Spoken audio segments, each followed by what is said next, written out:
Hello बच्चों, आज हम लोग इंडोक्राइन सिस्टम का सेकेंड पार्ट हार्मोन सेक्रेट करने वाले ग्लैंड्स की बात करेंगे।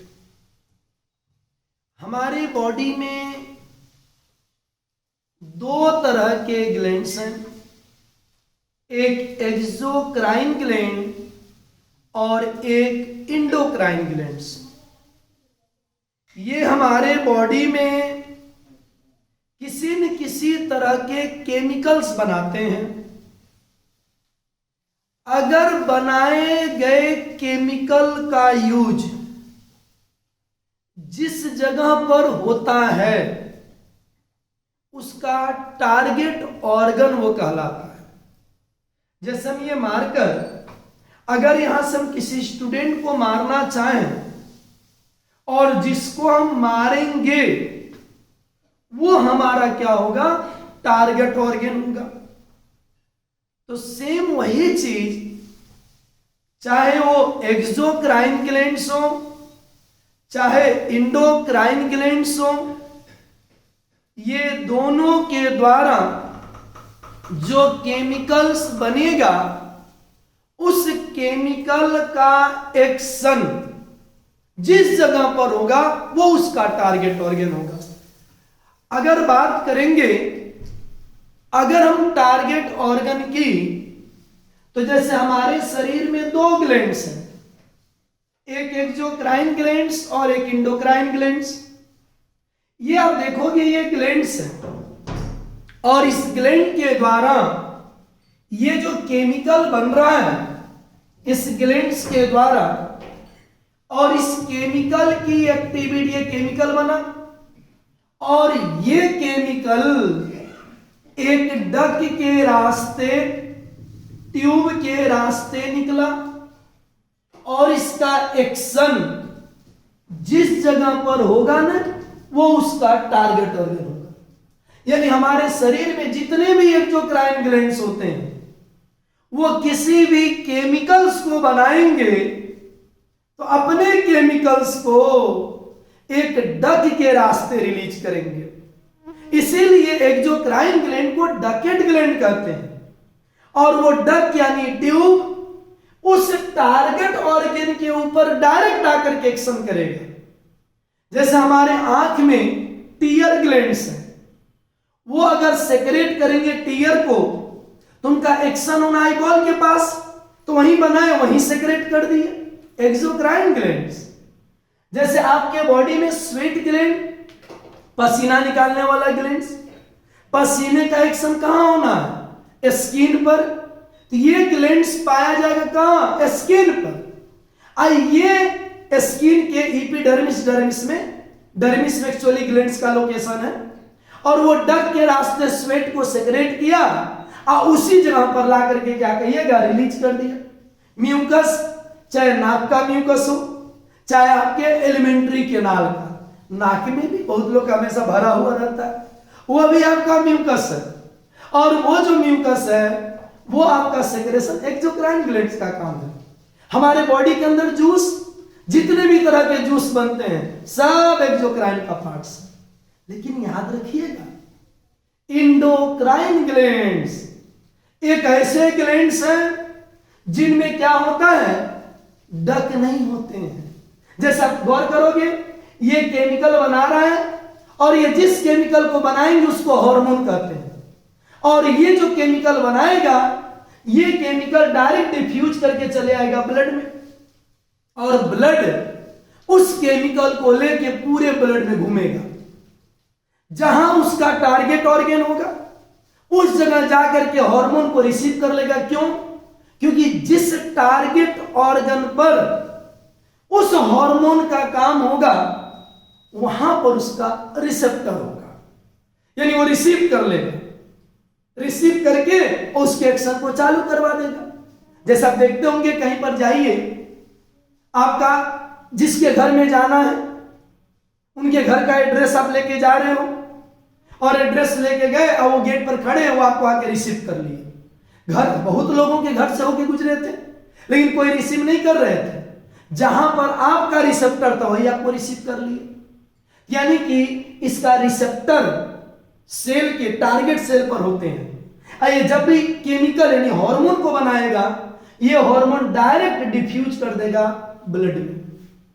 और गौर करिएगा, ये जो ब्लड होता है ना, ये ब्लड पूरे बॉडी में लेके घूमते रहेगा, यानी इसके टारगेट ऑर्गन ग्लैंड से दूर होते हैं। जैसे आप पिट्यूटरी ग्लैंड से काम यहां नहीं होगा, हो सकता है पैर में काम हो सकता है हाथ में काम हो सकता है अदर जगह पर काम हो, नहीं तो इंडोक्राइन ग्लैंड्स के केमिकल का काम उसके टारगेट ऑर्गन पर नहीं होता है, टारगेट ऑर्गन दूर होते हैं। तो ऐसे ग्लैंड को endocrine gland, just like hormone secreting gland, चाहे वो पिट्यूटरी ग्लैंड हो, चाहे थायराइड ग्लैंड हो, चाहे आपका पीनियल ग्लैंड हो, चाहे थाइमस ग्लैंड हो, कोई भी ग्लैंड्स हो, ये जब भी केमिकल बनाएंगे और केमिकल को सेक्रेट कर देंगे ब्लड में। जस्ट लाइक इसको समझिएगा, जैसे आप यहां ध्यान दोगे, एक एक्सोक्राइन ग्लैंड और इंडोक्राइन, आप देखोगे ये आपका एक्सोक्राइन ग्लैंड्स के यहां पर मान लीजिए ये सभी आपका क्या कहेगा सेल है, और ये सेक्रेट किए क्या, ये हार्मोन को सेक्रेट किए। और देखिएगा ये जो हार्मोन होता है ये डायरेक्ट ये आपका कहां चले जाएगा, ब्लड में, और हार्मोन ब्लड में चले जाएगा, और ये ब्लड कैपिलरीज है, ये क्या करेगा, हार्मोन को लेके कैरी करेगा, और जहां पर उसके रिसेप्टर होंगे वो ब्लड के रास्ते वहां चले जाएगा, जिस जगह रिसेप्टर होंगे वहां जाके काम करेगा। तो ये डायरेक्ट सेक्रेट किसमें कर दिया, ये आपका ब्लड में सेक्रेट किया, डिफ्यूज कर दिया। इसके पास ग्लैंड्स वगैरह डक नहीं थे, लेकिन आप इसको देखोगे यहां पर अगर ये केमिकल बनाएंगे, ये ब्लड के पाइप भी थे, ये ब्लड कैपिलरीज बगल में थे, लेकिन ये ब्लड कैपिलरी को नहीं दिया, ये बना करके केमिकल को यहां रिलीज यहां पर लाया, और ये एक डक के रास्ते जहां पर भी टारगेट ऑर्गन होगा वहां पर केमिकल चल जाएगा। तो ये जो ग्लैंड्स है ये एक्सोक्राइन डकेट ग्लैंड, जैसे यहां स्वेटिंग का सेक्रेट किया है, ये डकेट ग्लैंड्स है। ये कौन ग्लैंड्स है, इंडोक्राइन ग्लैंड्स। अगर हम बात करें इन्हीं के एक्शन, यानी हमारे बॉडी में काम कैसे करते हैं, हमेशा याद रखना एक्सोक्राइन और इंडोक्राइन दोनों कोऑर्डिनेटेड ग्लैंड्स हैं। कभी भी इंडोक्राइन ग्लैंड्स अकेले काम नहीं कर सकता, उसको यानी इंडोक्राइन ग्लैंड्स को काम करने के लिए न्यूरॉन का आदेश आना जरूरी है, यानी नर्वस कोऑर्डिनेशन। जैसे आप यहां पर इमेज को देखोगे, इस इमेज को देखिएगा, यानी ये न्यूरल कोऑर्डिनेशन है, उछल कूद बहुत फास्ट है, ये न्यूरल कोऑर्डिनेशन है। आप यहां पर देखिए, इस इमेज को ध्यान से देखोगे, जैसे इन्होंने ये ग्लास वाटर देखा, ये तुरंत रिसेप्टर लेके ब्रेन को गया, ब्रेन तुरंत उसको आदेश दिया, तो क्या हुआ, हाथ आपका कॉन्ट्रैक्ट हुआ, टेबल पर का जो ग्लास है आपने ग्लास रखा हुआ है, और यहां से जैसे हमने ग्लास को देखा उसमें वाटर है, और जो हमने देखा वाटर है, तो क्या हुआ, ब्रेन को आदेश दिया, आंख से आदेश ब्रेन को गया, वहां से फिर आदेश दिया, मोटर न्यूरॉन आया, और हमने ग्लास को क्या किया, रिसीव कर लिया। ये जो हमारा काम हुआ ना, ये इमीडिएट हुआ, क्विक हुआ, शॉर्ट ड्यूरेशन के लिए हुआ, ये काम दैट इज न्यूरल कोऑर्डिनेशन। और अगर मसल कॉन्ट्रैक्शन होगा तो मसल कॉन्ट्रैक्शन कराने के लिए हार्मोन का सेक्रेशन होगा, जो कि चले जाएगा किसके पास, मसल्स यानी सेल के पास, और सेल को जाके आदेश देगा। जैसे आप यहां देखोगे ये हार्मोन यहां से सेक्रेट, जैसे एसिटाइल कोलिन या अदर कोई भी केमिकल रिलीज हुए, ये आदेश जाके देंगे, सेल के अंदर काम होगा। जैसे आप जस्ट यहां समझो, एक यहां पर एक स्टेरॉइड हार्मोन की बात की गई है, ये ब्लड के रास्ते जा रहा था, सेल के पास पहुंचा, प्लाज्मा मेम्ब्रेन के रास्ते सेल के अंदर गया, और सेल के अंदर में जाके उसको रिसेप्टर एडजस्ट किया, फिर अगर उसका काम था ट्रांसक्रिप्शन, ट्रांसलेशन, जो भी चीज था, ये काम हुआ तो सेल के अंदर हुआ। ये आपका केमिकल कोऑर्डिनेशन, यानी यहां पर जो एक्शन हुआ ये केमिकल कोऑर्डिनेशन, और ये जो एक्शन हुआ दिस इज न्यूरल कोऑर्डिनेशन। यानी यहां पर हम कहना क्या चाह रहे हैं कि आपका द न्यूरल सिस्टम यानी नर्वस सिस्टम क्या कर रहा है, and endocrine system jointly coordinate, यानी न्यूरल और केमिकल दोनों एक साथ कनेक्ट होकर काम करेंगे और इससे फिजियोलॉजिकल फंक्शन हमारे बॉडी का होगा। और दूसरा पॉइंट कर रहा है कि न्यूरल कोऑर्डिनेशन यानी नर्वस कोऑर्डिनेशन इज फास्ट, बहुत फास्ट होगा, एग्जैक्ट जगह होगा, शॉर्ट लिव, कम समय के लिए, जबकि केमिकल कोऑर्डिनेशन जो होता है स्लो होता है लेकिन वाइड स्प्रेड रेंज, बहुत बड़े लेवल पर वो काम करेगा। तो ये दिस इज क्या कहिएगा, एक न्यूरल और एक केमिकल। जस्ट एग्जांपल समझना, ये आपका ये जो एक्टिविटी हुई ना, ये न्यूरल एक्शन हुआ। यानी न्यूरल एक्शन के बारे में हमने क्या बोला कि ये जो न्यूरल एक्शन होते हैं ये nervous tissue is purely ectodermal इन क्या कहेगा ओरिजिन, ये एम्ब्रियोनिक एक्टोडर्मल ओरिजिन होते हैं और ये बहुत फास्ट होते हैं। ये कह रहा है क्या, नर्वस कोऑर्डिनेशन यानी कंडक्शन इंपल्स इज रैपिड, चूंकि न्यूरल एक्टिविटी है नर्व के द्वारा कनेक्टेड है। और गौर करिएगा, इट इफेक्ट इज लोकलाइज्ड, इसका इफेक्ट एकदम प्रॉपर उसी जगह पर होगा जहां पर हमको एक्शन देना होगा। और इट इज क्या कहेगा, एक्शन इज शॉर्ट ड्यूरेशन, इसके न्यूरल के कोऑर्डिनेशन यानी एक्शन शॉर्ट ड्यूरेशन के होते हैं। लेकिन केमिकल आप खुद देखो, ये देखो ये मसल्स है और यहां से आपका जैसे एसिटाइल कोलिन, एसिटाइल कोलिन क्या है, एक आपका हार्मोन है। याद रखिए कौन हार्मोन, आउटोक्राइन या पाराक्राइन हार्मोन है। ये जब न्यूरॉन एक्सोन नर्व सेल से आदेश आएगा तो मसल्स के ऊपर एक्शन होगा, काम चालू हो जाएगा।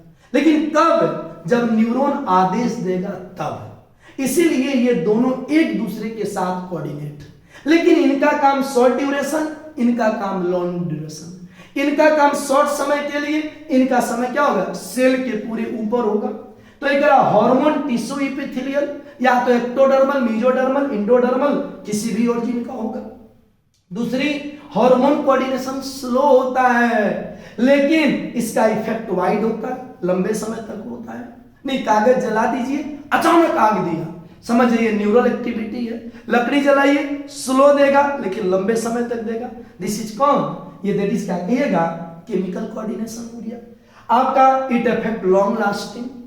अगर हम बात करें ये हार्मोन का, तो याद रखिए ये न्यूरल एक्टिविटी, रिपीट हम बार बार कर रहे हैं, ये जो उछल कूद हो रहा है न्यूरल है, लेकिन ये उछलने कूदने का जो एक्शन सेल के अंदर इसका इफेक्ट पड़ रहा है, ये कौन है, ये आपका केमिकल है।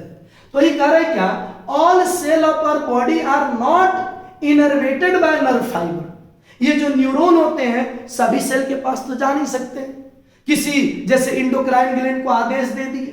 अब इंडोक्राइन ग्लैंड को आदेश दे दिए, इंडोक्राइन ग्लैंड हार्मोन निकाला, हार्मोन ब्लड के रास्ते पूरे सेल के पास पहुंचा। तो ये कह रहा है क्या कि आपका क्या कहते हैं, सभी सेल के पास न्यूरल एक्टिविटी नहीं जाएगी, but cellular function are needed to be क्या कह रहा है, continuously regulated, so special kind of coordinations and integration has to be provided. और वो जो प्रोवाइड करने वाला सिस्टम है उसी का तो नाम है इंडोक्राइन सिस्टम, यानी हार्मोन इसमें निकला ना, और हार्मोन निकालने वाले ग्लैंड्स को इंडोक्राइन कहते हैं। और जिस चैप्टर में इंडोक्राइन हार्मोन के बारे में पढ़ते हैं उसको इंडोक्राइनोलॉजी कहते हैं। और इसके थॉमस एडिसन, ये आपका इंडोक्राइनोलॉजी के क्या है, आपका फादर है। इस इमेज में यहाँ पर जितने भी ग्लैंड्स दिखाए गए हैं ये सभी इंडोक्राइन ग्लैंड्स।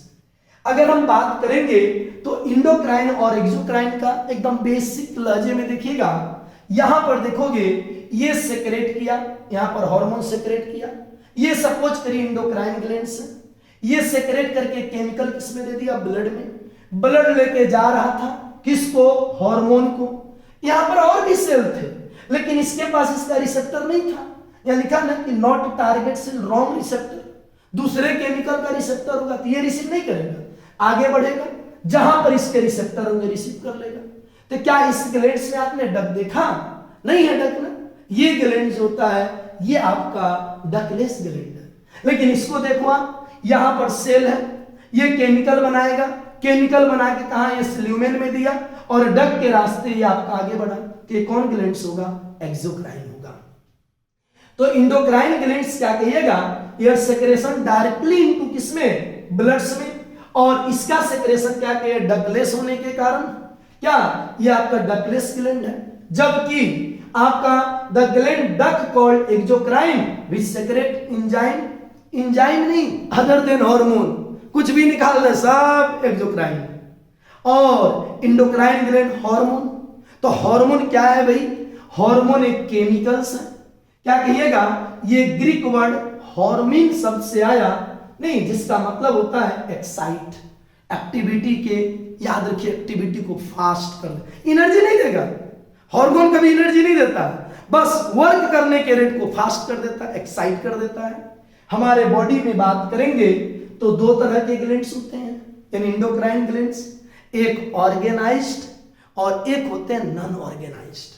ऑर्गेनाइज्ड का मतलब जो ग्लैंड एकदम स्पेशल बने हुए हैं, बॉडी में उनका काम ही है कि वही काम करना, वो ऑर्गेनाइज्ड है, यानी जिनका एकदम फिक्स है, मेरा काम है बायोलॉजी पढ़ाना, हम बायोलॉजी सिर्फ पढ़ाएंगे, ये हम ऑर्गेनाइज्ड हो गए बायोलॉजी के लिए। एक क्या होता है, दैट इज नॉन ऑर्गेनाइज्ड, मतलब वो काम उसका कुछ और है, मौका लगा तो वो काम कर देगा, जैसे किडनी वगैरह, किडनी का काम है एक्सक्रीटरी प्रोडक्ट को क्या कहिएगा, इधर उधर ट्रांसपोर्ट करना, लेकिन जरूरत पड़ेगा हार्मोन भी निकाल देगा, तो कौन हो गया, नॉन ऑर्गेनाइज्ड। लीवर का काम है क्या, बाइल जूस को निकालना, जरूरत पड़ेगा तो भाई आपका क्या करेगा, हार्मोन भी बना देता है।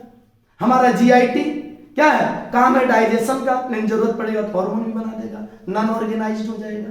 तो ये कह रहा है कि organized gland where hormone producing cell या tissue called endocrine, pituitary, pancreas, parathyroid, pineal, ये सभी एड्रिनल ग्लैंड्स कौन होते हैं, इंडोक्राइन।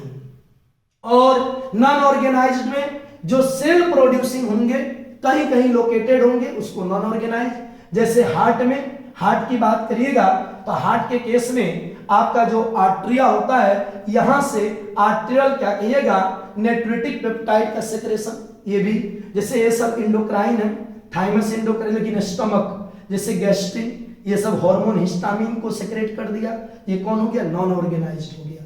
एड्रिनल ग्लैंड इंडोक्राइन है, लेकिन लीवर यहीं पर है, वो क्या है आपका सोकल नॉन ऑर्गेनाइज्ड है। तो हमारे बॉडी में दो तरह के ग्लैंड्स हैं, ऑर्गेनाइज्ड और नॉन ऑर्गेनाइज्ड। तो याद रखिएगा, ये आपका एग्जाम्पल को आप अच्छे तरीके से इसको कलेक्ट करिएगा, और हम नेक्स्ट वीडियो में मिलते हैं अगला पार्ट को लेकर के। Thank you.